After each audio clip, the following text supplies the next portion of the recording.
Good morning, students.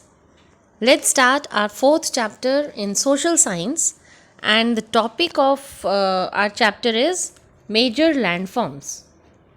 What are landforms? Children, landforms are natural features of the Earth's surface. See, the Earth surface is not the same everywhere. Some parts are flat and level, while others are raised.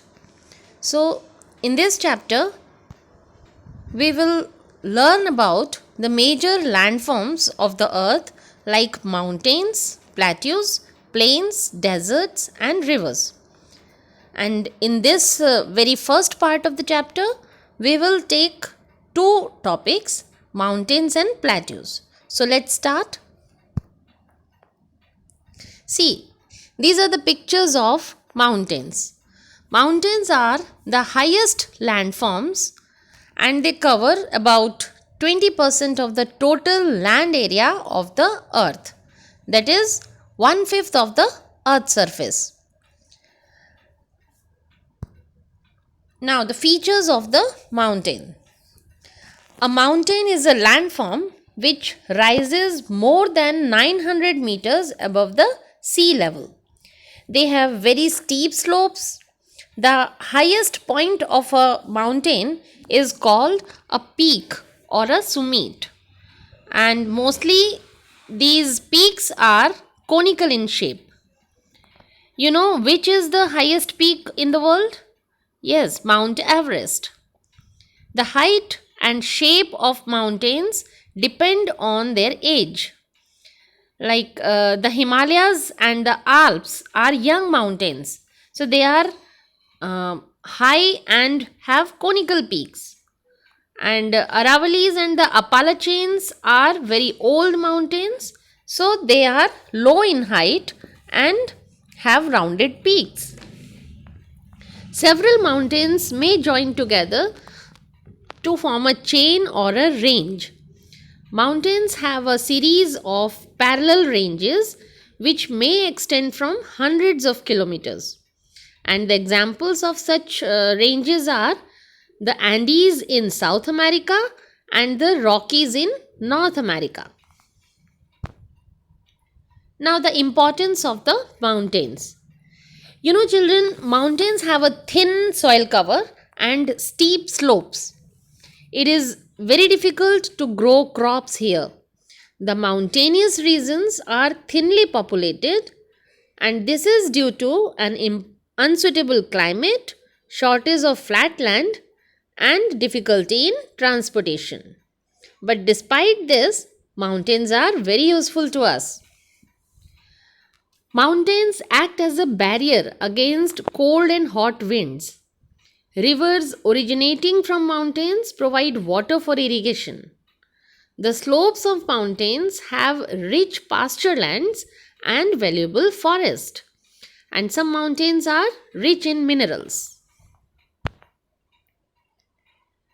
Now, these are the picture of plateaus. Children, plateaus are highlands rising from the surrounding areas. They have flat tops, that is why it is also called tableland. Actually, it looks like a table.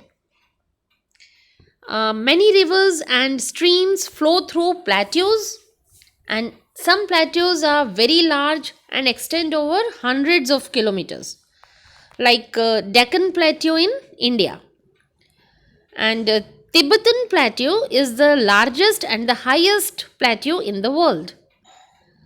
And some other examples are Colorado Plateau in North America and Bolivian Plateau in South America. Now, the features of plateau.